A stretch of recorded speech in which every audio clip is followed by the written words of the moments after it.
Hello, ladies and gentlemen, welcome to episode 687 of the DrunkNerds podcast. I'm host, as always, I'm Tyler, and joining me, we have the man, the myth, the legend himself, Sir Colonel Gables. What's up, buddy? Not too much, just a lot of football stuff processing through, still debating a lot of stuff and fantasy football stuff because, it's just kind of like how hard I'm actually in this shit this year. I don't treat it like extra serious or anything. It's just that I'm very much a component of like I get super like into certain things that I enjoy, right? So like for example, if I'm playing like a video game, for example, like say a Pokemon game. And I really start getting into try to, okay, well, I can just get into the levels, I can get into the stats, I can get through the ways I could train them and do this and do that. Then, it's I just spend like multitude of hours just doing that. And of course, for me, this past week has been, okay, well, let's see if I can just talk to a few people, see if I can make a couple trades happen or this or that and stuff like that. And I managed to do so for one, which I kind of feel like will work out in the long run with even though it doesn't seem like it's a fun one at first, but we'll see. Probably in another few weeks. But other than that, though, this week has been fairly nice. Though it's been mostly busy because of work stuff, but had a PlayStation State of Play watch that was fairly fine. Had a chance to play a little bit of video games this past week for a change instead of just me being tired and then falling asleep before 11. Oh God, being an adult is real. Yeah. Anyways, but other than that, though, I'm fairly happy because I finally have a 3-day weekend. Nice. Right. So it's like this is my 3-day weekend. I moved the initial scheduled Labor day off that I was going to have like last Saturday to this coming Tuesday because my dad has like a doctor's appointment. So I got to get everything else all ready and stuff. So at least for this coming Tuesday and stuff, I don't have to worry too much about like doing anything extra. Because I'll tell you what, it's like when it's like, working is tough enough as it is though, but if you're in management and stuff and you have to go through and try to deal with a whole bunch of different stuff on top of all the paperwork and all this stuff, you need to have some form of extra breaks here or there. Yeah. So fortunately for me, it's like I have this Labor day off and then like a couple months down the line and stuff, I'm actually gonna have the extra life stuff off. So yeah, I'm planning that initial Friday and that Saturday, which you know what? That's gonna be fairly good, Yeah. considering I had to do a cancellation of sorts and stuff for the 24 hours stuff last year because of family emergency stuff from my boss. But yeah, other than that stuff, just pretty much like just hanging in there. That's all we can do. That's all we can do. So how you doing, Tyler? I'm doing all right, clanging and banging as always. Had better weeks, have worse weeks. One nice little thing here though. Gables gave me a little surprise here. He sent me two of these Green Bay Packer 2010 Super Bowl champion mugs. So I've been built some beer steins here actually. So I've been drinking some Oktoberfest out of this bad boy. Give me 1 second here. I take a sip. Mm, it tastes like Lombardi. Uh, it's what Oh I think an man, old Italian man would taste like. Uh, who would have thought that living in Washington State, you come across a lot of Green Bay Packers stuff? right? Yeah, a lot of smart people out there just Packer fans. Like, well, man, do I want to be a Seattle Seahawks fan or a Packers fan? You picked right. So yeah. But no, I'm doing all right. Otherwise, just been doing the old applying for job stuff is not fun. Don't recommend to people. Mm, mm. If you don't necessarily have to find a new job, don't do it because it's not fun. The process of applying and looking for jobs, and also just the job market in general, not the greatest. So Nope. yeah, so not super fun right now. So dealing with that, post layoff and everything for my job, but I'm doing all right. Otherwise, still got financially I'm gonna be all right for a while. So it's not like luckily I'm not like gonna. I'm very lucky in that sense of like I don't have to rush to find something as soon as possible. So I'm a little picky and choosy right now, but yeah, like I'm doing the same as you, Gables. Just watching a lot of football. That is like the one nice thing about being laid off. If you're gonna be laid off, being laid off in September, maybe the best time for it because it's just like I could stay up late, watch the primetime games, I can spend my entire Sunday watching football and then not feel bad because I have to go to work the next day. It's like, oh, cool. I can. Yeah, really. So just trying to find the the goods and the bads here of everything. But yeah, I also got a decent amount of time to play some video games. Not as much as I'd liked, but I got a decent amount of gaming time in, especially earlier in the week, which I'll talk about a little later. But yeah, no, I'm doing all right though. But anyways, if you are fans of video games and podcasts out there, please like, follow, subscribe, check us out. Please, we are on everything podcast services. We're on YouTube. YouTube is the best place to check us out. I'm Tyler. That's Gables. We've been doing this for over 12 years now. We just do it because it's fun. We don't necessarily make money off of this. You can if you'd like to. We do have a membership, I think is what they call it, on YouTube. For just $1 a month, you can sign up to be a member for us. We don't have like anything necessarily to give you for it, but just other than saying thank you for that. We have a couple members already that just sign up at the dollar level, so it helps us out. You. Yeah, we do appreciate it that people that do that for us, and just even just if you can't do that, just a like, a follow, subscribe, leave comments, help us out in the algorithm, share with people, just subscribe to us, follow us on other podcast services, if that's more your thing. But if you do subscribe to us on YouTube, you can. Sometimes we put up stuff that doesn't go up on the podcast or podcast feed. Like I did a live react last week. I think that was 2 weeks ago to Nintendo Direct. I did a live react to the State of Play that happened on Wednesday. So things like that. We'll usually have some bonus stuff up somewhat regularly on there that will not go up on the actual podcast feed. So if you want more of us, that's the best way to do it. Like I said, we're two guys that we just do this for fun. So Gables is a full-time job, and I'm looking for a full-time job. So if you live in the Des Moines area and you're looking to hire somebody, I'm your guy. But anyways, actually, if you're looking to hire somebody and you're actually considering me, please shut the podcast off now, because I don't want to ruin it, because the things I might say after this they're on you for listening, not me. If Gables makes another 9/11 joke, I just want to make sure that everybody knows that Gables made that joke, not me. To clarify one thing, I've never made a 9/11 joke, although it is kind of funny whenever it just pops up just randomly upon the feed. And like that one initial video that I think I've sent you, where this dude films himself like literally like just holds up an N64, right? This is back like around the early 2000s, actually the day of 9/11, right?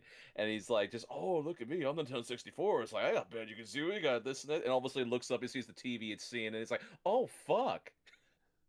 So Gables That's the only time I've ever laughed at something like that. So Gables won't make 9/11 jokes, but he does think it's hilarious. So you heard it here first, people. The context of some of the stuff, maybe, but not like the actual thing. Oh, sorry. Gables, I gotta bring it down to my level. You can't be up on your fucking tower while I'm down here making my dumb jokes. Okay. Anyways. Let's get I don't know. There's no good way to pivot out of that. Let's just get into there's none. There's none. Let's jump into the PlayStation State of Play that happened. Gables, so we both watched it. I did live react to it. I'm curious about your overall thoughts and kind of like what are some of the standouts for you from this State of Play? Well, honestly, I did watch the initial State of Play stuff, and there were some things I did like about it. Obviously, the Wolverine trailer was awesome. I mean, for God's sake, it's exactly what you kind of would want from like a Wolverine game, right? Just a lot of action, a lot of like excessive violence and stuff. Dude, literally just like Logan, just freaking just annihilating dudes and stuff. I mean, that in of itself is something I would expect. Let's see. In terms of like specific enemies, I did end up seeing the trailer. There's Mystique. Obviously, that's an interesting choice because Mystique can pretty much shift shape into any person that she pretty much wants and stuff because of her mutant ability. But, dude, yeah, I liked the Insomniac reveal for the gameplay for Wolverine. I'm excited it's coming out next year. That is initial fun stuff. You know what I kind of liked, too, that was really interesting? And this is, like, away from, like, Wolverine stuff. The Sonic Crossroads DLC, dude. I mean, that was just really weird how it's like they have tie-ins to certain other like types of games. Like say they have tie-ins like with Pac-Man and stuff, and then like for Joker from Persona 5. and they decide to have a tie-in with Mega Man. Yeah. What the fuck? Yeah. There's Proto Mega Man's Man, there's there. Proto Man. Yeah. Like there's like a Dr. Wily stage or something.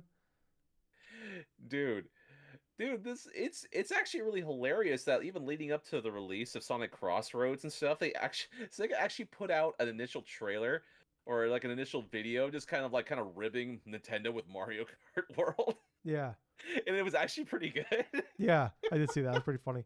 I do appreciate that. Oh god, I love the nostalgia for that. Growing up in the era of Sega does what Nintendo don't. Yeah. Or like Crash Bandicoot going to like Nintendo headquarters with a megaphone.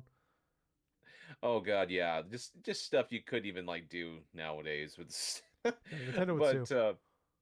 but yeah, the Sonic Crossroads DLC I thought was pretty funny. The reveal of that God of War controller looked pretty freaking awesome. I will Yeah. say that. Oh god, other than that though, the initial I don't know if those were like laptop speakers that they initially unveiled or it was like a sound system, Yeah, like it but looks like it's a USB, like a USB dongle that you can plug into like your PC or your PS5. So it's not oh, blue. It doesn't look like it's Bluetooth. It looks like it. That's how it connects.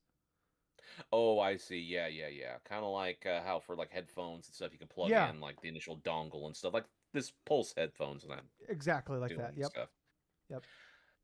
Yeah, I was just kind of like I was just kind of like watching a bit of that footage and stuff. I was like, oh, okay, well, this looks like a sound system initially thing. I didn't know whether it was just for just universal stuff. But yeah, that was kind of interesting and stuff. But the whole thing I kept thinking all about that it's like, oh god, how much is that gonna cost? Because they already charge out the ass and stuff for like say their monitor stuff with a bunch of their accessories and stuff. So it's like we're Yeah. probably looking at about $300 or $400 like sound system.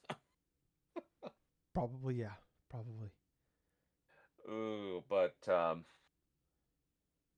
oh, kind of a little bit of a highlight for me was when they were revealing their PlayStation Plus lineup for the month of October and stuff. There were kind of a little bit of hints of some of the classic games, and Yeah. one of them was Tekken 3, It was and I funny. really I enjoyed that. yeah. I was like when I saw that, I'm like Gables is gonna love that because it was like what like 2 weeks ago you were just talking about.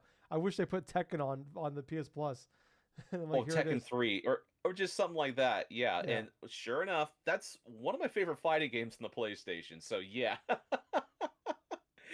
That was awesome. I mean, granted, I'm not too sure when the hell they're gonna fucking like win, but that would be awesome just to play through that game with trophy support and like possible online support. I don't know. It's Yeah. probably pie in the sky type of shit though. But yeah, yeah, I used to play a lot of like Tekken 3 back in the mid 2000s and stuff because I think someone actually lent me their copy of Tekken 3 back when, but I think they end up moving or whatever. I never saw them again after that day. And so I Works for still you. have their copy of Tekken 3, I think that they Nice. gave to me. Nice. Oh god. It was missing the case and the manual, so I had the disc. To win. But I remember playing a lot of King. Dude, Mm. like not like Armor King, but like King in general because he had the badass wrestling moves. Kind of like how currently like in Tekken 8 and stuff, like you play as King and stuff, and he has all these random like freaking like wrestling moves and stuff, and like Armor King has like a similar thing to that as well, only a little bit more extreme because they're like just bitter enemies and stuff. But oh god. I'm trying to remember what else from that damn show because I watched it once. I didn't watch a lot of reaction stuff to really retain some things. Okay. But I'm trying to think. I'm trying to look at like a general list. I can run through some of the stuff here if you Yeah, want me if you to. could run through some of that, Tyler, I think Yeah. I'd appreciate that. But ultimately, I thought the state of play itself it was fairly decent. I think a lot of it Yeah. was for what I was looking for from it. I think it was just good. Yeah. Yeah, I'm with you on that one. Some of the stuff here, Sarah. I mean, it's gonna stick with me. Oh From Housemark, yeah, their new game. We got a release date for that on March 20th next year. With Raul Cooley, playing the main character. I want man. I'm gonna that game looks visually looks phenomenal. I've been having to dude. sneeze for like 10 minutes now, and it's like killing me right now. I am trying to sneeze and it won't come out. So I apologize. But yeah, like I thought that like man, that game just looks visually stunning. It I've looks been like third person Doom. Oh, I would love that Gables, especially Doom: The Dark Ages when like that was like Mm, it's a lot more of a bullet hell than even previous Dooms were. But yeah, like I'm on that. I got that PlayStation Extra, where the fuck it is, when they had that sale yeah. going on a while ago, and Returnal's a part of Uh, that. So I've been saying for a while, I need to jump into that. It's just God knows they keep putting out new. They need to stop putting out games, Gables. I don't want. I'm at the point now where I'm like, I don't want dates. If it says 2025, stop it. Like 3 more games this week. I got dates this year, and I'm like, fuck me, man, stop it. I don't need more games to play. Even like even unemployed. I'm like, God damn it, I don't have time for this. But yeah. Anyways, I was very happy to got an early 2026 date as well on top of that, so that's pretty cool. But yeah, that game looks amazing. But I definitely want to jump in and like I want to give Returnal another shot too, because I feel like if I, as like I've when that came out, I was pretty anti like roguelike for myself, or like I just uh-huh. didn't really get into them. Like obviously, like Hades 1 was like the exclusion to that, but like but now it's like I feel like I'm a lot more open to those type of games, and I've enjoyed a lot more of them. So I want to try Returnal again and give it a real college try here. Um, Gables, you messaged me beforehand. You're like, man, I'm expecting something from like Xbox here, and you were like, Yeah. specifically, you're thinking Halo Master Chief Collection. Sorry, best we could do is Microsoft Flight Simulator 2024. I saw that and I'm like, oh god, yeah, of course. Of course, it's like, Yeah, oh, maybe there's something Microsoft related that's going to be revealed or something like in the PlayStation stuff. And of course, your mind just immediately thinks, oh, okay, maybe it's going to be Halo finally. I mean, they've already got Gears on the damn thing. And it's like, no, no, we're just basically going to give you Microsoft Flight Simulator, the last year's version of it and stuff, and yeah. it's going to be released at the end of this year. Yeah, Like, I was like when I saw that, I'm like, are they gonna like change the name because it says 2024 in it? Nope, they nope. didn't. It's coming December 8th. But the interesting part though, I think is kind of cool here, is it will have PS VR2 capability. So I'm curious about that. I don't know, like it's nothing I'm ever gonna play, Huh, but that is pretty cool. I do like that. It's funny that dude. it's the one announcement for PSVR at this event was an Xbox game. Oh, so you can actually visually in first person fly to your house or something from your initial plane right there and probably crash into your own house. I could have my own personal, as you would say, 911 Gables, and crash. Oh, I don't crash at my house. I would oh, crash at my workplace. It's totally different. Uh, which I don't have one now, so I'll have to maybe my old workplace. Uh, Battlefield 6, we actually got the debut of the campaign, the single player campaign. That's coming out October 10th. Gables, I hate to say this, but the trailers are kind of working for me. for which game now? Battlefield 6. For Battlefield 6. Yeah. Oh, yeah. Yeah, those initial ones. Yeah, I'm a sucker for like this like over the top, fucking just set pieces. I actually liked Battlefield 3 and 4 campaigns and stuff like that. I was a big Hmm. fan of like the Call of Duty campaigns for a long time. Like I played all of them up until like I think World War II was the first one I didn't play. Or I didn't beat. And it's like I kind of like I liked Black Ops 6 last year, but it's like I kind of want more of like a down to like like more realism, like not like sci-fi, the code stuff. Like I don't know. It's working for me, Gables. It's doing stuff for me. Um, Another cool thing here, like Deus Ex Remastered, that's coming February 5th. That looked Oh, yeah, amazing. that's right. Yeah, I thought Dude, that looked kind of what cool. was it? What was it with this state of play with these weird ass out of nowhere like remakes, dude? I mean, Yeah. you had the Deus Ex one and stuff, and then there was like another one too that was Trying to remember. there. Yeah, I think you're right. Was that Seven Deadly Sins game? That was the other one. Oh no, No, Dynasty no, Warriors 3. Dynasty Warriors it was 3. Dynasty Warriors 3. Out of all of the freaking games you would think that was going to get a remaster, specifically Dynasty Warriors 3. Yeah. Isn't that Why fucking 3? bizarre?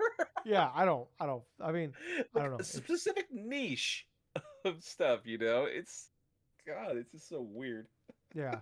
Uh, yeah, it's cool to see that though. Like, man, it gives hope that maybe we'll get some more Deus Ex here down the line. Dude, Um, if there's anything that really deserves to be like a remaster or something, just do the original fucking Tenchu, for fuck's sake. yeah, Of course, that would be like from would it be from FromSoft or would it be from someone else? I Oh think that's God. I think that's from Soft, isn't it? I think the original one was FromSoft. I don't remember exactly, but it sounds familiar. I'm looking it up here. Yeah, it is FromSoft. Damn. Damn. I mean, yeah, just specifically remake the first one. Just have it be like just exactly kind of like the same game itself with the gameplay and this and that and stuff, and then you just have people to spend $20 for it, and there you go. Yeah, right. Yeah, people see FromSoft, they'll buy that too. Yeah, no Um, shit. yeah, I was really disappointed, Gables, to see that the Halloween game is actually it's a like I feel like the bloom is kind of coming off the rose here of like these Ilphonic style, like horror games based off like a popular horror IP where it's just 4v1 or like 7v1 whatever it is, the Dead by Daylight style games. Uh-huh. Um, I was actually kind of excited when they teased that, like that was teased earlier this year, I believe.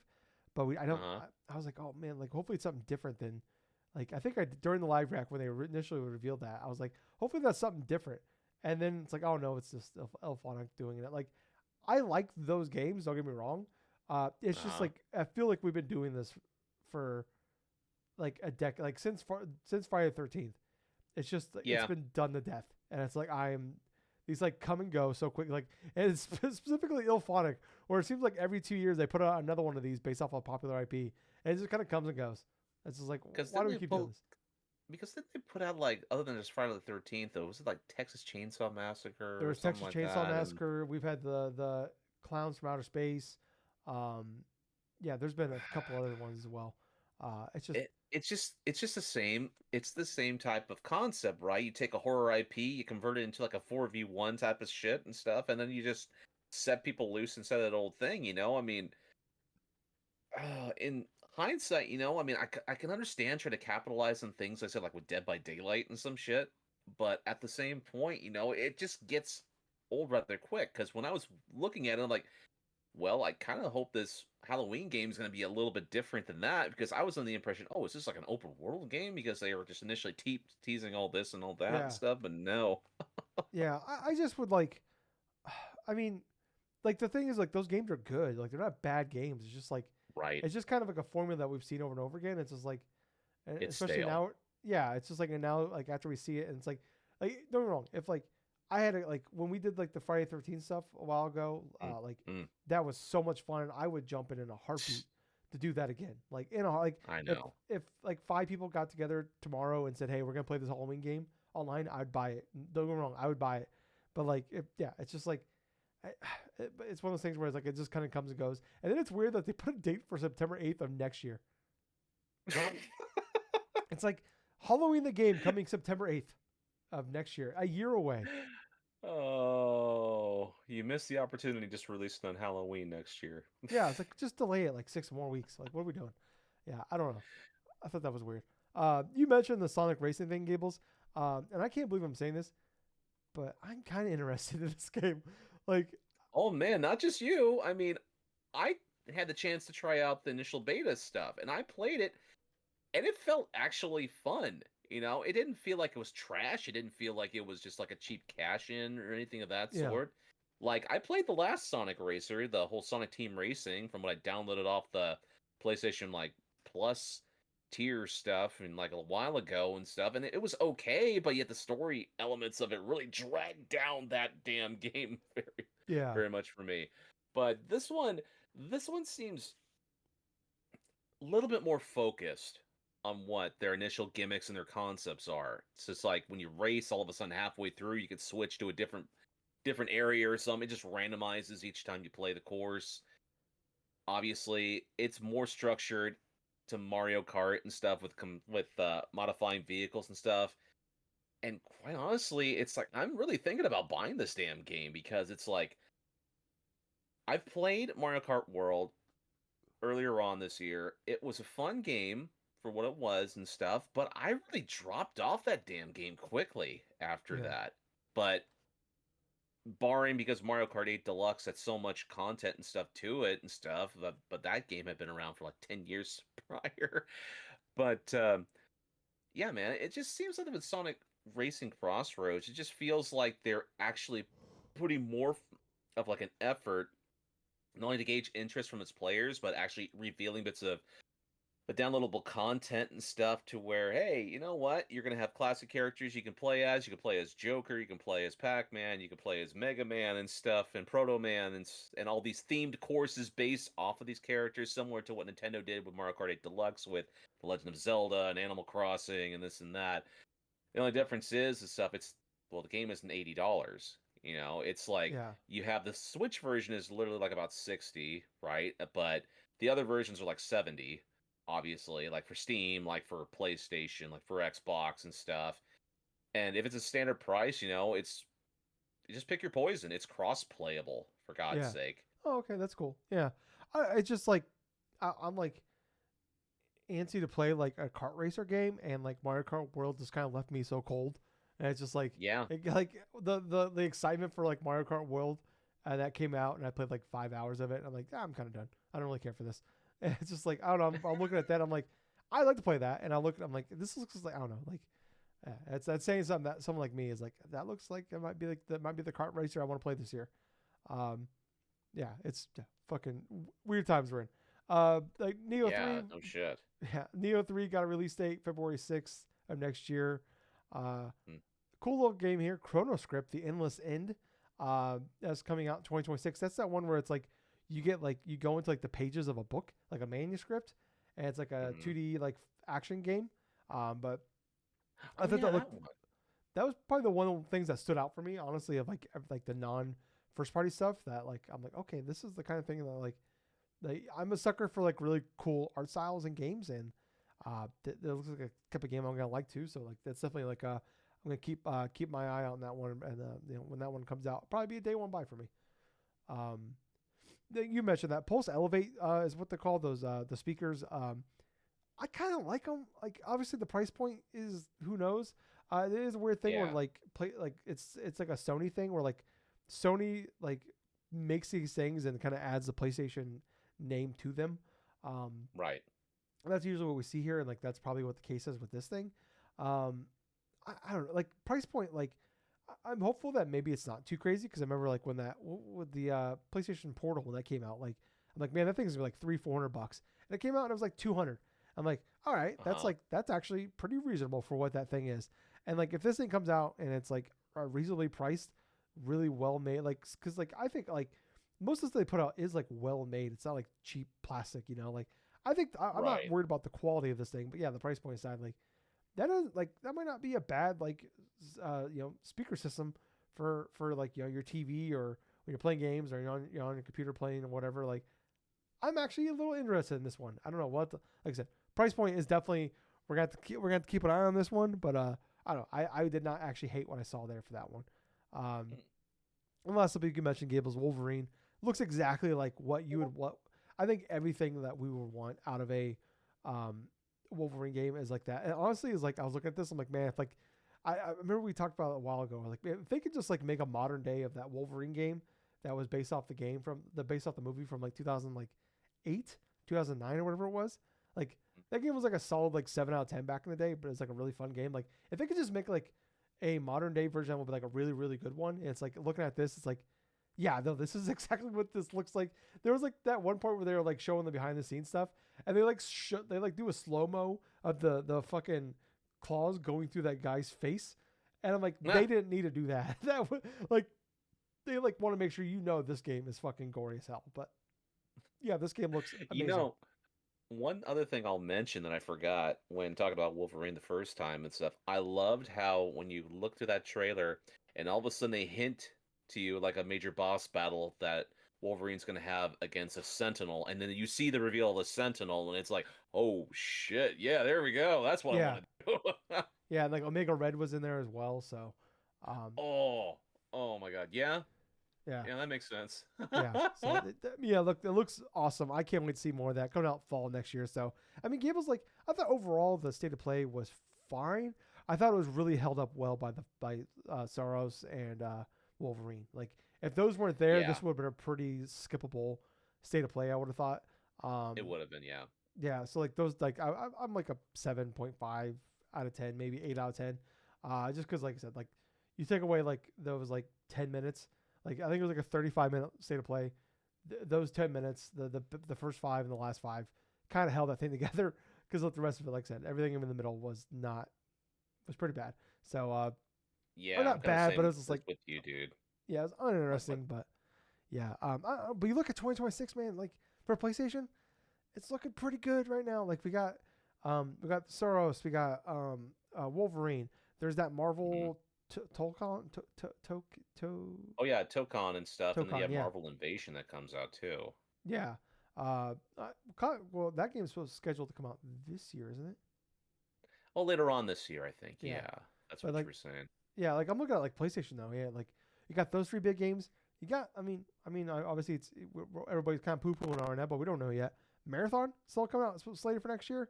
It's like there's like four, like three potential amazing games next year, and a Marathon kind of being that mystery box game right now, where it could be anything. It could be Concord, it could be Destiny 2. I don't know. Uh, Good Destiny 2 though. Good era Destiny 2 when people were happy. Uh, so yeah, I don't know. I thought you look at like next year, like 2026 is maybe the best year for PlayStation. Like where we seen like 'cause we usually get like a couple big games from them a year, but it's like there's like a lot of gaps or like Yeah, not like it's like it's almost like a Nintendo like where we were for a long time where it's like luckily like obviously PlayStation has a ton of third party and indie games on it, but like yeah it's like yeah you could like you might go a good stretch of time without buying a first party game on your PlayStation, and like there's a nice little cadence for next year if everything hits. So I don't know, I'm pretty excited about that, the idea of 2026 might be a pretty banger year for PlayStation. So well, I um, hope so. yeah. Next up here, we're gonna jump on over to the Nintendo side of things. This is kind of dropped. I think it was on Friday, so kind of one of those things where I probably dropped it Friday, so the stock wouldn't go down. But Doug Bowser, we found out, is retiring from Nintendo Mm. of America. He's been there surprisingly, like he'd only been there for since 2015. Like he'd only been the president for I think since 2019. So it'll be 6 years or 7 years of him being a president of Nintendo of America, but he's only been there 10 years. Taking over will be Devin Pritchard. She's been with Nintendo though since 2006. So and she's been like since like 2021. It sounds like they've been kind of grooming her to be like the successor to eventually get to to Mm. be the president of Nintendo of America. So I mean, Gabe, what was your overall thoughts when you saw this? Well, my overall thoughts about Doug Bowser retiring is that, yeah, kind of like a bit out of left field and stuff. I mean, granted, we really didn't get like too much like like frontal sort of like talks or something like that from him a lot of the different times. I mean, he was just pretty much like straight to the book and stuff with certain interviews and stuff with media and this and that. He really wasn't like, say, like a presence or something like a figurehead in terms of like, say, with Nintendo of America, kind of like what Reggie was, his predecessor. Yeah, But I'm not really. I kind of don't know how to feel too much about this initial move. I mean, I know, granted and stuff, you have someone that's coming over and just taking the lead and stuff for his role and stuff like that, but we're really not going to see too much of like the initial changes in terms of like the structure stuff. Probably until like another couple of years from now, yeah, because whenever type of like leadership stuff changes and stuff, it always takes like like about a couple of years really to get like the vision of like the person in charge trying to go into place here. And this initial person, Devin, I think her name was yeah. Devin Pritchard. Devin. Yeah, Yeah, Devin Pritchard and stuff. She been with Nintendo since 2006. She's worked a lot of different positions and stuff for the company. But yeah, I really don't know too much other stuff about her other than that, though, or her leadership skills. So I can't really say whether this is a good move or a bad move from Nintendo. yeah, But well, hopefully it just leads into like better communication and stuff from between the Nintendo of America and stuff and its consumer base, because thing about it is, even though the Switch was like a major success and like Doug Bowser did his best to communicate things with say retailers and also in terms of like say communication to the actual gamers themselves, a lot of the initial like frustrations current people have, in terms of Nintendo is basically not just the initial price point of their games, but it's just the initial type of feel that kind of like there's this sort of like kind of like a stagnant type of thing with Switch 2 at this moment in time, to where it was a hot commodity and stuff when it first launched, and obviously the first year you have some major games that release for it. Mario Kart World, Donkey Kong Bonanza, you're gonna have Pokemon this month, Legends of ZA and stuff, and then Metro Prime 4 by the end of the year.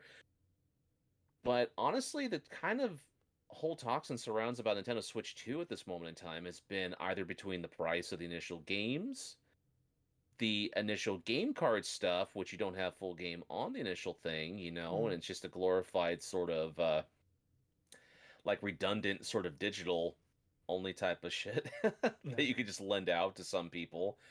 And on top of that, it's just kind of like the ever so fluctuating things of the tariff stuff to where they've even had to increase a lot of different costs from their controllers and like their amiibo accessories, kind of like with the other gaming companies too.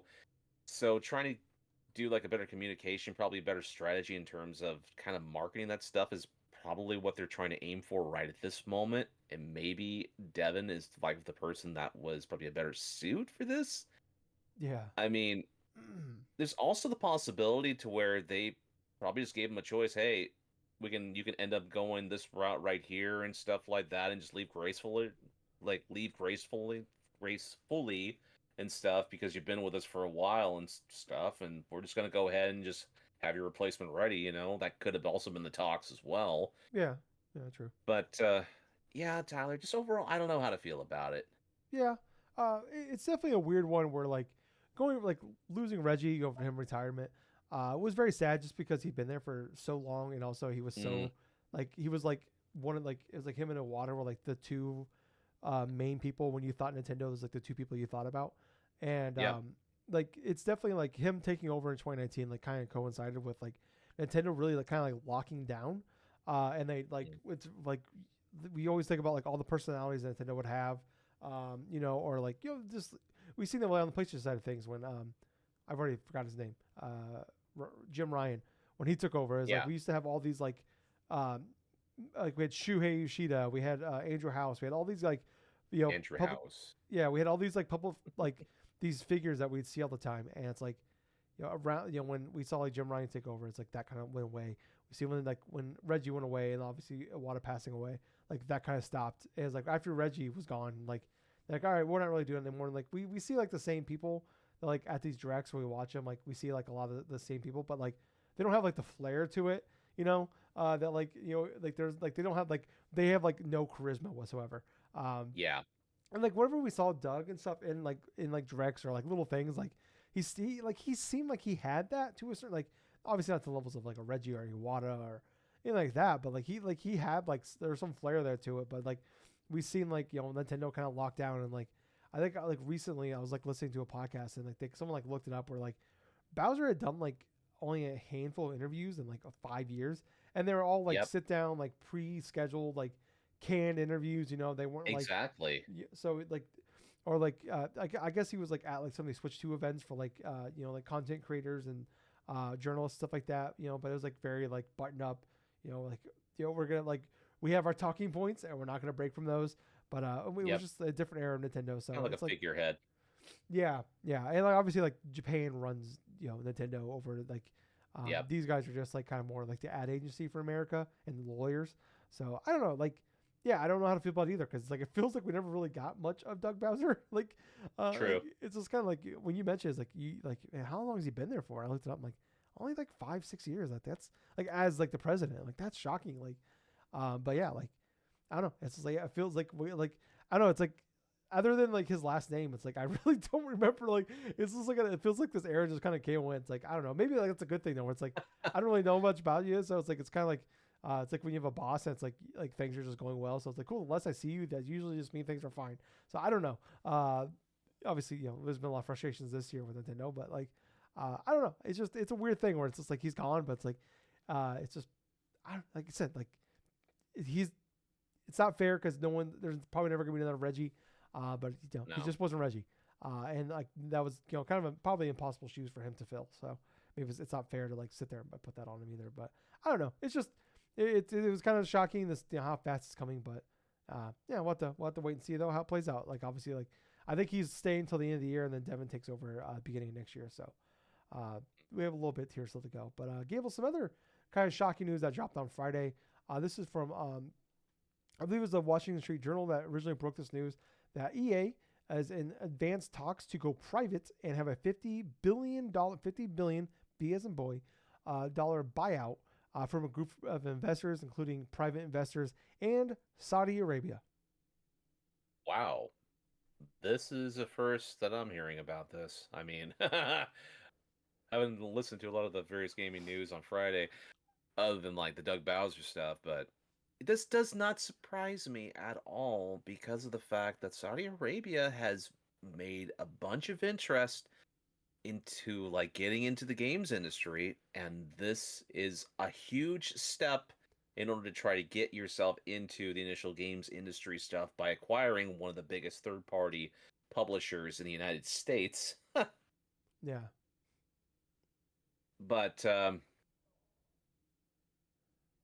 just trying to think about it at this moment in time, it's like, what would the cause and effect be? You know, it's kind of shocking to think that EA is at a point to where they're considering a potential buyout and stuff for like from like another country, and then trying to deal with a lot of the profit stuff and everything else guidelines that way. But at the same point, it's like EA makes a lot of money, say from like with Madden and like microtransactions every year, as well as like say the FC games, former called FIFA stuff. Yeah.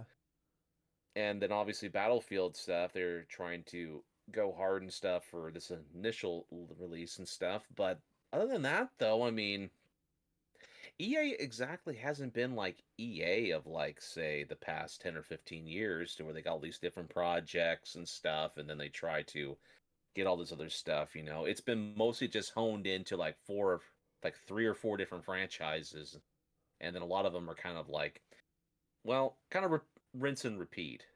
I mean, obviously there's some little experiments here and there, though, but everything contributing to the initial what they got going right now. I mean, this may make better sense for EA in the long run, considering you get yourself out of the initial like market, like the stock market exchange and stuff with the ever fluctuating stuff, and then all of a sudden you're getting a whole bunch of like money influxed in and stuff from initial owners and stuff. But yeah, kind of like what I was saying about like the leader transition stuff between Nintendo and like a bunch of their like higher ups and stuff. I don't think we're going to see a lot of various effects in terms of the game stuff now, but probably like in the next few years, say if this does initially happen, what type of influence will lead to changes inside of EA already? Yeah. Yeah. Yeah, I guess I'm not a big fan of like Saudi Arabia and their government, like not the people, the people live there, but the government themselves. They're not good people. They're awful people, and they do terrible things. But like this, them buying into everything and buying up all these things and just throwing money because they have that money. Like they're richer than any other. They're the richest corporation in the history of mankind by a large margin. The fact that they can spend tens of millions of dollars on having a comedy tour go to their country, lose tens of millions of dollars just to have people go to the country to like, hey, like just to try to get tourists to come to their shitty country, where they Right. they'll put you in prison if you say something bad about their leader, or they'll kill you if you're gay. Women aren't allowed to drive or get divorced, or just there's a million things that that is wrong with that government. But yeah, like that just it sucks on that end as well. Like where it's just like I gotta like now as a consumer, it's like do I like as someone that loves Madden, it's like do I want to support that type of thing? I just hate being put in that situation. But also on top of that as well, that that really sucks is also that part of it is not. It sounds like Saudi Arabia won't 100% own this company. It'll be private investors, which people don't know about private investors. When they buy things, that is awful for that company because the biggest thing private investors do is basically they are just leeches that are just there to like they buy stuff to then just take every dime they can out of it, then they dump it. They'll take out gigantic loans on the name of the company and basically pay themselves that bunch of money. They'll jack up prices. They'll make things as cheap. I mean, as cheap as possible, and then make things more expensive than ever. So, like, I don't.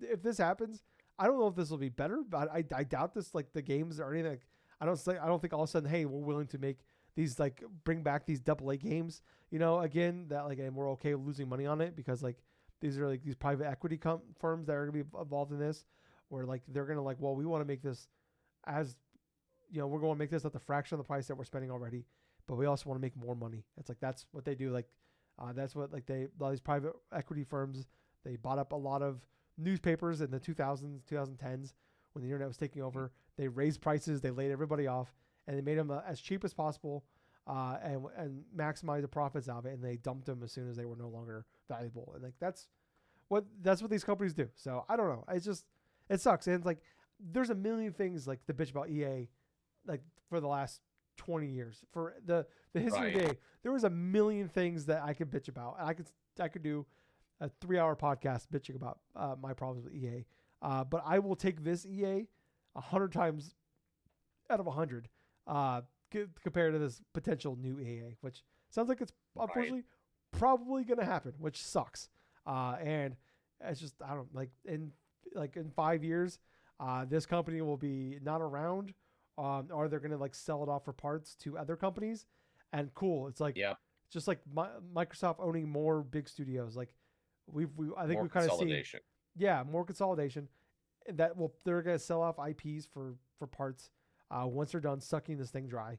And yeah, it's going to be worse for consumers, and it's going to be worse for gamers because cool, like these people are going to buy up these IPs and probably not do anything with them. So it's like cool. It's like we got all excited about Microsoft buying, Activision. Oh my God, what if they got the Crash team to make a Banjo game? Like, well, that's never gonna happen. It's like they could barely get a game out, let alone make a Banjo game. So like, I don't, long term, short term, long term, I think this sucks, and I hope this doesn't happen. But I don't think I have no hope at this point that that's actually gonna that this won't happen. So, but Gables, let's jump into what we've been playing, buddy. I have to pee and blow my nose, not simultaneously. I'm gonna do them separately. So I'm gonna have you go first. All right. So the initial game that I've been playing has been the Shinobi game, The Art of Vengeance. I did play at least around an hour, a little over an hour's worth or so. And let me just tell you, just everything that I played inside of the demo of that game, I enjoyed the demo. I started playing the initial full release and stuff, and I am really freaking enjoying this game, dude. I mean, the combat is fantastic. Quick, precise, so many different types of like a combo moves you can try to make, and just little hidden stuff that you can just discover. Really, like these little techniques and stuff for like for your ninja and stuff, while you're trying to just defeat all these different types of like other like enemies and stuff, and like various like demons. One thing I didn't know when I was initially playing this game, because when I was playing the demo, I was left the assumptions like, oh, this is going to be like one of those Metroidvania games, right? Because you have the map, you get to search around types of like areas and this and that. No, no, no, no, no. No, no, no. These are level structured bases, meaning that the whole area that I initially played through over this past like hour or so was just stage one. It was a huge stage, mind you, because there are different sections you can go off of. You have this exploration stuff during the first level where you can just try to go different routes and stuff, so you can collect all sorts of different types of initial items like medallions or other types of money, and then trying to flip different switches to go into different other like compartments and stuff in different areas that are not accessible to you.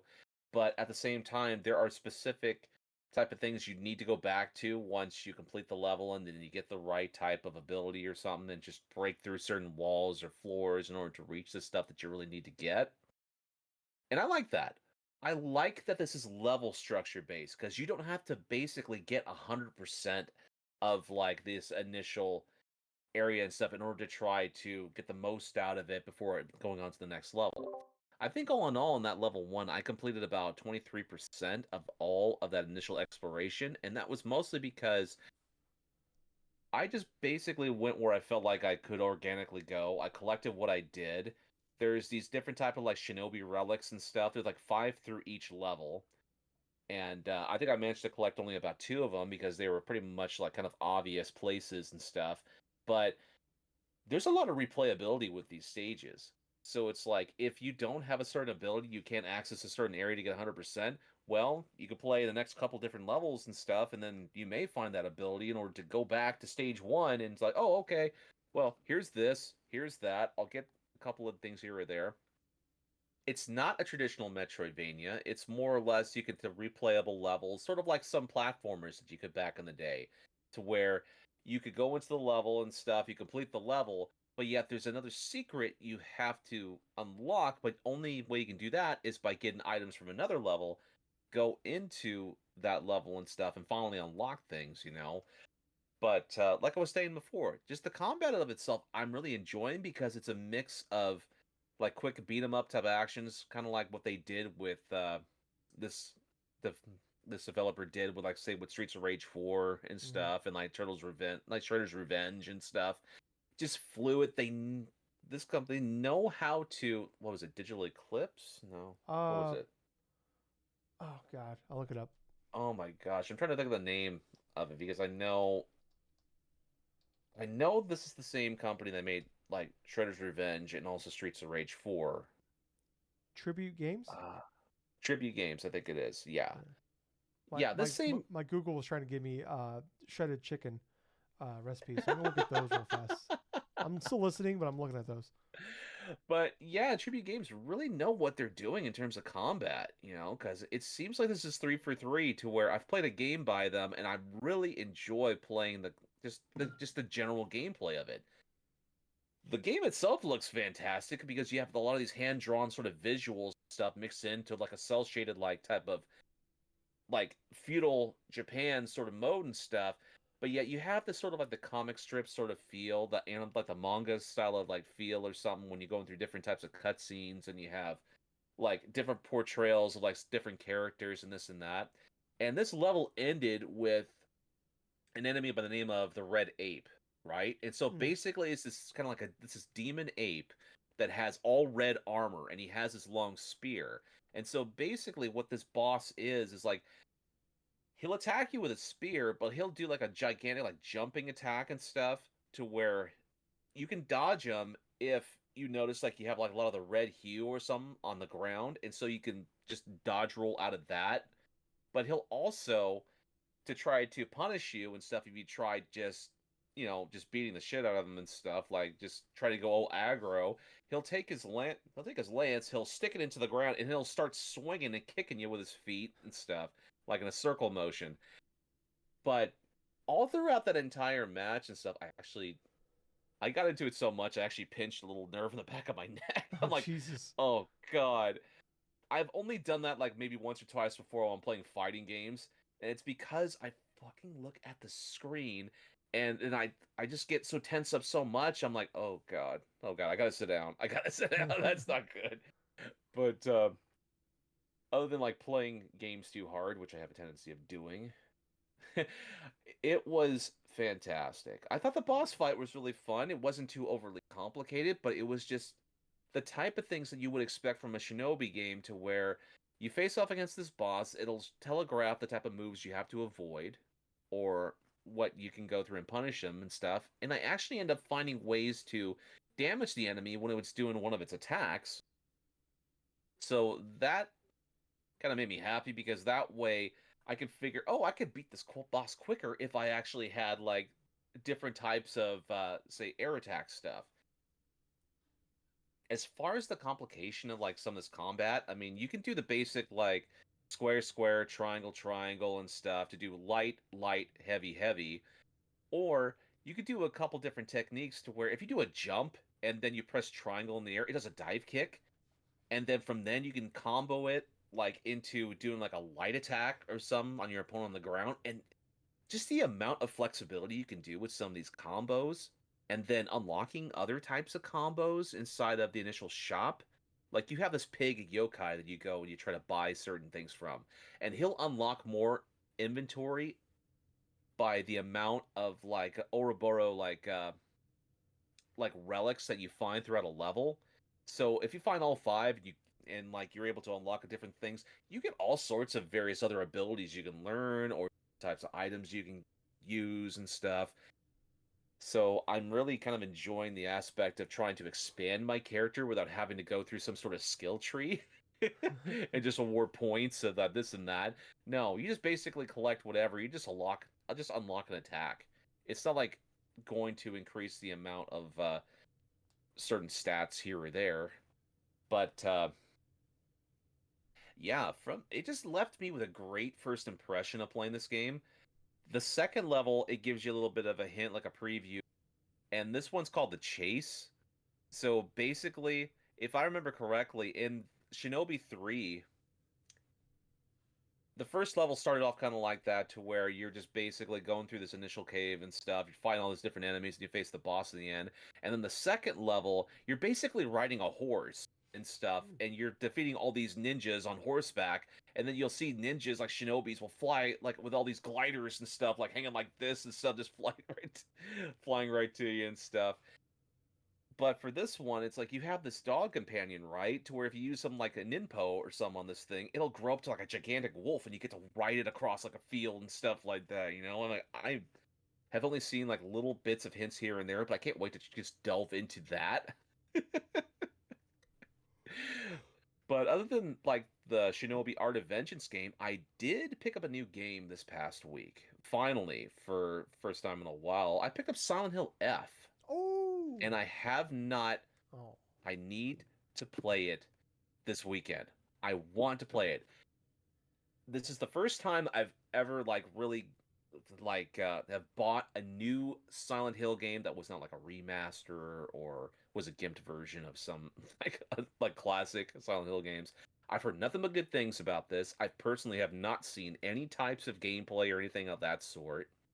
So that's definitely something I want to try to play this weekend without getting so involved in watching a lot of the football and then the fantasy football stuff, because that's really taken over a little hint stuff of my own, you know, whether good or bad or something like that. It gets me distracted with everything else. Yeah. But yeah, man, I mean, I can't wait to play that. As far as other stuff, still played a little bit of Final Fantasy, that Theatrhythm stuff. I still played a little bit of Pokemon TCG stuff. A new card set's going to be probably releasing in the span of like next week or so, and it's supposed to be they're supposed to be teasing it as all like rare cards or something like that. But I think it's like just super limited time period that they're doing this. Spend So money. it's basically just to tease you by like just spending money. Yeah. And doing all this other shit. But other than that, that's pretty much what I've been playing for this past week. So Tyler, what about you? I've been playing a few games. I did finish one. I did finish Death Stranding 2. Wow, there you go. It took me A about lot quicker than the first. yeah. It did take me 4 years of rage and rage quitting to finally beat that. This one took me like 3 weeks, so I'll call that a win.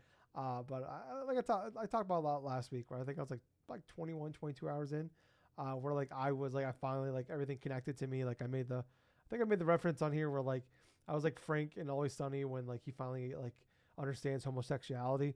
They're like he's like, I get it now. That was me with Death Stranding 2.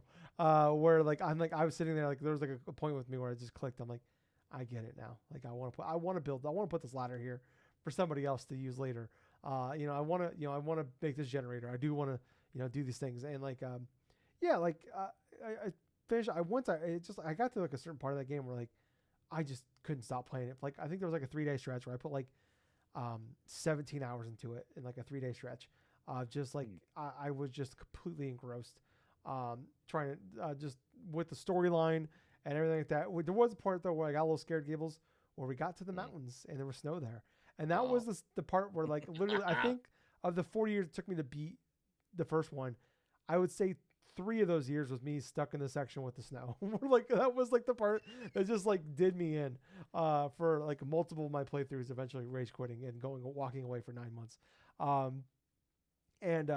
So yeah, like I would say a good chunk of the back half of the game is there, but the game does such a good job of like it just you can, it's not as like just crushing to like go up these mountains or do these things, where like definitely could be some crushing moments, but like I can actually like like I can like soup up. Like I bought and made like you find materials throughout the game and you can use it to Yeah. fabricate equipment, guns or ladders or whatever to help you throughout like on your deliveries. One of the things I made was it's like a basically like a off-road Jeep type thing, and you can actually, and like I would do that in the first game, like that was available in the first game, but it was like the battery was pretty awful on it, and like eventually like I would just drive it until the battery died, and then I'd just get out and walk the rest of the way. And this one though, like there are like you can add upgrades to it, or like so like one of the big things is like I had like it's like almost like a harpoon thing that would shoot out and automatically just pick up like other like lost cargo or like materials, stuff like that for me, or whatever. Like it was just so I don't have to like keep getting out of the vehicle, grabbing it, and then then going into like the menu and then moving it moving into the truck instead of like on my back. Like it just does that for you automatically. It can carry so much more. And then like on top of that, like I added a bunch of like batteries to mine. Like I had like as you go around and like you do more like side objectives for each kind of like area throughout the game, each base. Like if you get to like a new star level, they like usually like unlock better equipment. Like you get like level 2 batteries or like level 2 shotguns, like or just better like smoke grenades, stuff like that. And like I got to the point where like I upgraded, like I got to like level 2 batteries. So like I like added like I literally I think you can add like 10 things. I added 9 batteries and then the hook shot. And I was like, I'm just driving around fucking just hook shot and shit, and like it just like everything on the map, and like I'll never have to worry about my battery dying on me. So that was like a good chunk of that. Like, and then like I got to the point where like I unlocked it where like you can get tires that are like made for like rough terrain and snow. So I'm like, hell yeah. So like it totally made that section so much more bearable for me. But although there was one part, Gables, where I got to like the top of like the crest of the mountain, and I thought like, okay, I'm going to go up and I'll just go like the objective is on the other side of on the other side of the mountain. I'm like, all right. I'm like, instead of going around or like I'm just gonna go straight up and just go down, whatever. I didn't realize, Gables, that once I got to the top, it was just basic a ramp. I just sent it, and I just fell like if hundreds of feet, and then my Jeep crashed. I fell out. I nearly died. I did survive, but it blew up, and I lost like 45 minutes of like me going around collecting cargo and materials. It blew up and they all were gone. So like luckily I was carrying the equipment I needed for that mission on my back, but what sucked is I landed and I landed right into the middle of like a BT minefield where like all the enemies are, and like they'll fuck you up. And I was not prepared for this. So it did not go. I just had to run for my life. It did not go well. I lost a lot of time on that one, but it was like, oh my God. I was frustrated. Dude, I'm sorry to interrupt you. No, I just fine. have to give you this analogy, dude. I just imagine you kind of like, I'm just comparing this moment here. You falling off this initial mountain and stuff with this freaking Jeep and running into a BT field or something like that, akin to like say Dak Prescott and the Green Bay Packer defense and stuff. He just basically go right into like all this compulsion. Yeah. He's like, I'm Dak Prescott, but the BTs are the Packers front four. I thought you were gonna make a 9/11 joke there. But my Jeep being the plane. Anyways, sorry. Gables like, stop, please. But no, it was like, but like Gables like that kind of thing would have just like fuck this game. I would have walked away for 9 months, like always Death Stranding 1. But I was like, it gave me so much more grace. Just building up, and like I'm like, okay, like that sucked. I lost a lot of like time and like a lot of stuff here. But like I'm like I'll be fine. Like I can I can just go build a new one, or like I can go find like there's like item like I found like I made it through this BT minefield, and then I found another Jeep like 10 minutes later, and I was able to like it was a shitty one, I didn't have the hook shot like mine had, but like I was able to just drive and then get to finish the objective, and like it didn't like totally like just destroy my gameplay for me. But like, man, like Gables, like if you would have told me like this was like Kojima's last game, I would have believed you, because this felt like the swan song. This felt like there were so many small nods and not so subtle nods to Metal Gear Solid, and like I don't even want to say some of them, Gables, but man, that last fucking like the last like hour and a half, I'm like, this is just it's like it's so much like this felt like Metal Gear Solid 4. Like he remade Metal Gear Solid 4 and the former Death Stranding 2, where I'm just like, dude, like, oh my God, I'm sitting there like one of these parts, I'm like,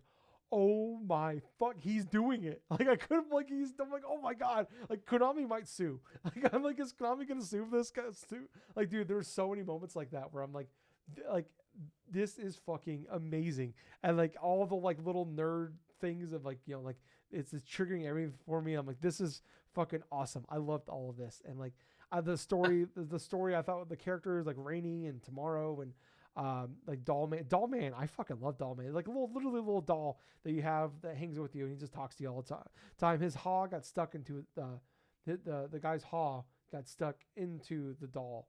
So now like, do you know about the haw and the caw of Death Stranding, Gibbles? No, not really. Okay, well the haw is like the soul, the ka is like the physical form. But anyways, it's the whole thing. But like I was just like, there was like so many like, I thought like the storyline was like fantastic. There's so many like over the top like you thought, oh my god, like this like build up to like this like like this like someone turned, like someone went heel or somebody like there's like someone turned to a bad guy. I tricked you all along, or like a good guy. And it's just like, and then it's like a not so fast, my friend. Like here comes another like crazy over the top. Someone one up that one. Like I'm like, it's like illogical ideas of like that would never happen. Like none of this makes any sense, but I don't care. It's so like it is just so over the top. Awesome. Like I was like, I'm like, this is Kojima at his fucking finest right here. Like I think this might be my favorite Kojima game ever made. Like that's how much I love this game. Yeah, like this game is so good.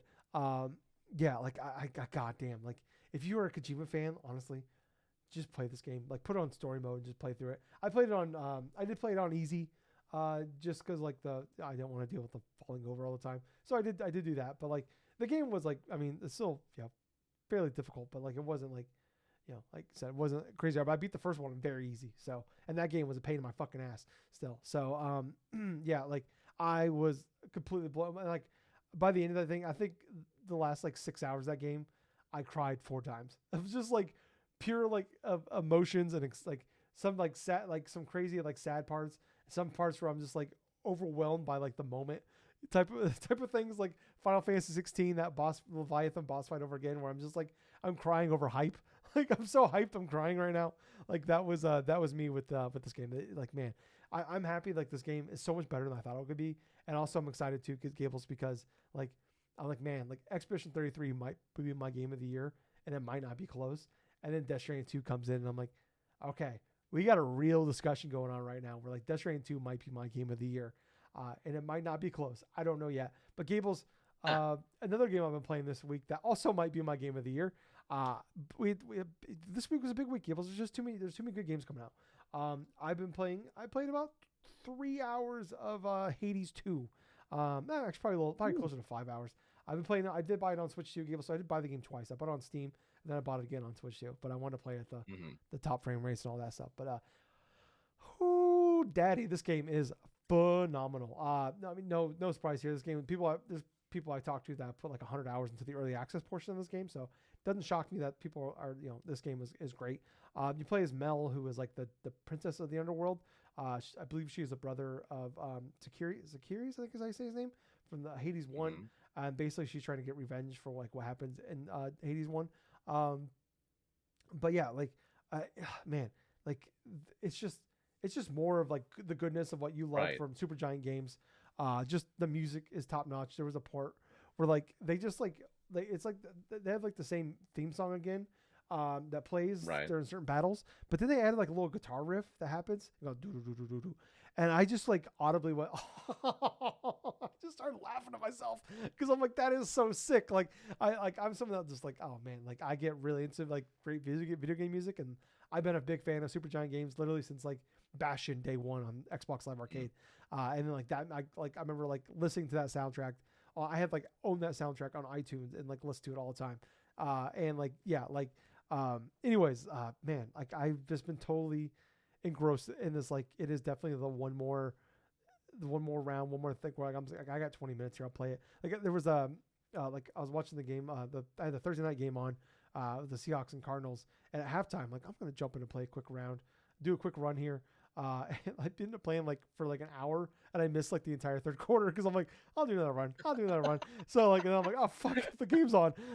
So yeah, like I had to jump. So anyways, but yeah, like man, it's totally addicting. Like I love the characters in this game. They are all sexy as hell. I'm like, God damn, like this game makes me want to be bisexual because everybody here is sexy as fuck. Uh, but yeah, like I am. This game, man, it is phenomenal. It was worth the wait. I think there's so many like things that are like so much better off than like like you can definitely tell like it took a lot of things from Hades 1 and just built upon them and made them better. Like it's definitely getting a little different. Like it's not just a one for one. Like definitely getting used to like playing as Mel in this game. Like and also like there's a part of me like the first couple rounds where like I like I played like 30 hours on Hades 1 earlier this like in January or February. And like there's part of that me where like I was jumping in like my fingers exactly knew where to like still like it was still there, like everything was still there for me. But like I was still trying to like play like I had the powers that I had at the end of Hades 1. And I'm like, oh no, I'm starting from ground zero again. I gotta like I don't have the double dash. I don't have I don't have Death Defy. I don't have these things. And like there's stuff like you can get like now they have like cards like instead of like buying upgrades, like you have card systems where you can only like you have like 12 points, you gotta like mix and match, and you can upgrade them. You can like raise those up as you go, and like some of the new characters. So there's some original characters that are back, but like man, it's so much fun. It is such a good game. Like, yeah, like I was like part of the reason I played so much Death Stranding 2 as I did was like I want to get through this game because like Hades 2 was coming out on Thursday, and I'm like that's gonna be the game that's gonna take over for me for a while. And then another game that Gables is taking over for me, a game that you mentioned that you also bought, I bought as well. I did buy Silent Hill F. I've played about 3 hours of that one so far. I won't spend too much time on this because we're going a little long here. But yeah, I somehow played Silent Hill 2 last year. That was like my first real Silent Hill game I played. Like I played Silent Hill back on PlayStation 1 when I was like 8 years old, but I don't count that because I was too dumb. I just kept walking in the fog. I'm like, what the fuck's going on? But anyways, this game, like I can't play it from like it's the opposite of that Gables. Or like Hades 2, I don't want to stop playing. This game, I can't play for more than like 45 minutes at a time because it's scary as hell. It's scary, Gables. It's like, and it's so stressful. I am like someone that like, when I get like anxiety or like high tense situations or even when I sleep, I put pressure on my teeth or I grind my teeth and I keep catching myself, Gables. I am so stressed out. I keep grinding my teeth while I'm playing this game. I'm like, God damn, stop it, Tyler. But like, man, like there are like, I've had like Louis, my dog, hates it when I play this game. He can tell when I'm playing it because I'm just like, ooh. Like I'm like there was like one moment where like one of the creatures like jumped out of like you can't see it like from a dark corner and just jumped me out and I audibly screamed like I was like ah like it got me good. Like I always mute my microphone on my DualSense. I wish I didn't that time because I'm like man like I wish I could have that moment because it like Louis like jumped up. He was sleeping next to me on the couch, jumped up, gone. Didn't see him again the rest of the night. He's like I'm done. I'm out of here. Like yeah, it was, but it's a good game. I like it quite a bit. It is scary as fuck. It is. I could definitely see what people were saying. It's like it's Souls like. It's not like hard at all. Like it means it's not super easy, but it's not like incredibly hard like a Souls like. But you could definitely tell like the dodge mechanic. Like it focuses a lot on dodge. There are the parry system and stuff. Like they definitely take on that, and it's not the greatest, but it's not terrible either. Like I definitely think like the best parts of this game is the atmosphere. It is the puzzle solving.